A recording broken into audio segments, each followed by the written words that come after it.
जय श्री राम दोस्तों। आज की कथा बहुत ही सुंदर है। कथा है घमंडी रानी का अन्याय। आइए कथा श्रवण करें। किसी देश में काशीराज नाम के राजा राज करते थे। उनके पत्नी का नाम कोमल था। उनका जन्म राजवंश में हुआ था। महल में सुख सुविधाओं का कोई अभाव न था। सेवा के लिए बहुत से दास दासियां थीं। उनके चारों ओर सुख ही सुख था। दुख क्या होता है इस बात को वो जानती ही नहीं थी।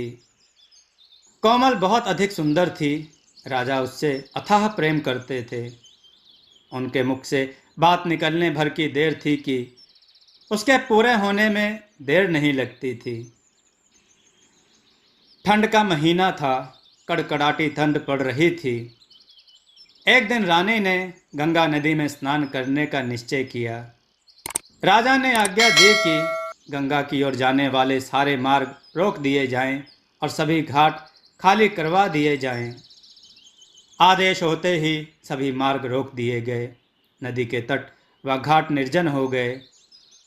जो लोग घाटों के पास झोपड़ियां बनाकर रह रहे थे वे भी उन्हें छोड़कर चले गए। अब वहां केवल पंछियों का कलरव सुनाई दे रहा था। रानी अपने सखियों के साथ घाट पर पहुंची। गंगा नदी के तट पर उनका हास परिहास गूंजने लगा। उस समय पूर्व दिशा में सूर्य उग रहा था। रानी ने अपनी सखियों के साथ नदी की झिलमिल करती धारा में स्नान किया। पानी बहुत ठंडा था। ठंडे पानी में स्नान करने के कारण रानी बुरी तरह ठिठुर गई और थरथर कांपने लगी।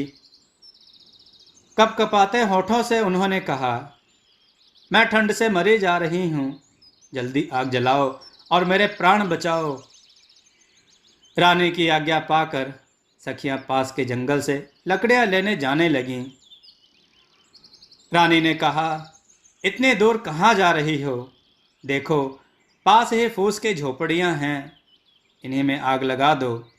किसी तरह इस ठंड से तो छुटकारा मिले। यह सुनकर एक सखी ने कहा, महारानी ऐसा ना करें। यह झोपड़ी ना जाने किस गरीब की होगी।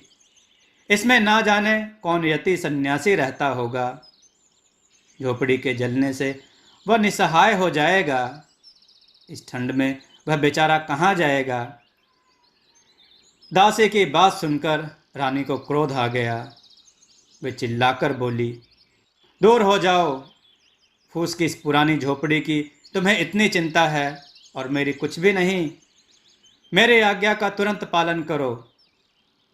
रानी की हठ देखकर सखियों ने झोपड़ी में आग लगा दी।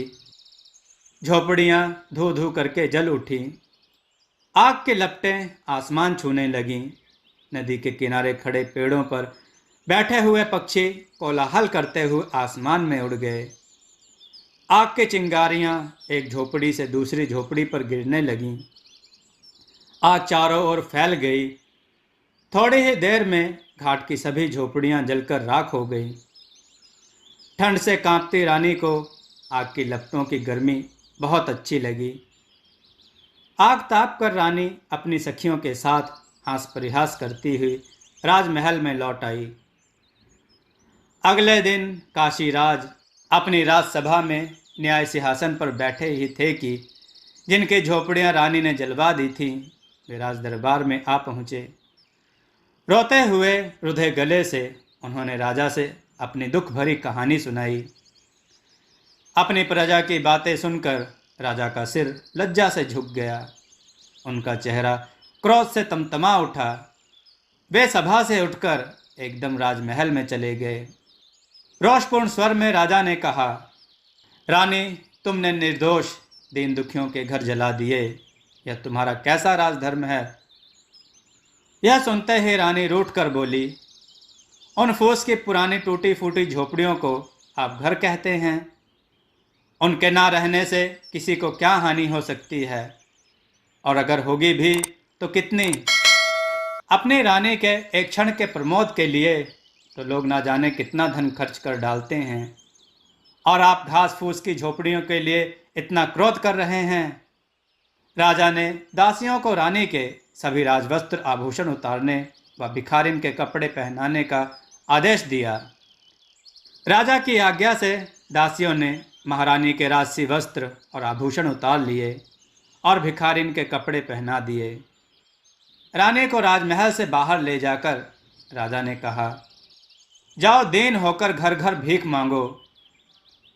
तुमने अपने एक क्षण के सुख के लिए जिन गरीब लोगों की झोपड़ियों को जला दिया था, तुम्हें उन्हें बनवाना होगा। मैं तुम्हें 1 वर्ष का समय देता हूँ। 1 वर्ष बाद तुम राजसभा में आना और सबको बताना कि दीन की झोपड़ी का क्या मूल्य है। रानी 1 वर्ष तक राजमहल से बाहर रही। गर्मी, सर्दी और वर्षा सहते हुए उसने कठिन परिश्रम किया। तब जाकर पूरे 1 वर्ष में वह झोपड़ियाँ बनकर तैयार हुईं। अब रानी को झोपड़ियों का वास्तविक मूल्य समझ में आ गया था। राजा उन्हें आदरपूर्वक महल में ले आए। इस प्रकार रानी को हर चीज़ का मूल्य समझ में आ गया। दोस्तों, आपको यह कथा कैसी लगी? अपने विचार और सुझाव कमेंट में जरूर दें। हमारी कथाओं को लाइक करें, हमारे चैनल को सब्सक्राइब करना न भूलें। हमारी कथाओं को शेयर जरूर करें जिससे लोगों को अच्छा ज्ञान प्राप्त हो। जय श्री राम भक्तों।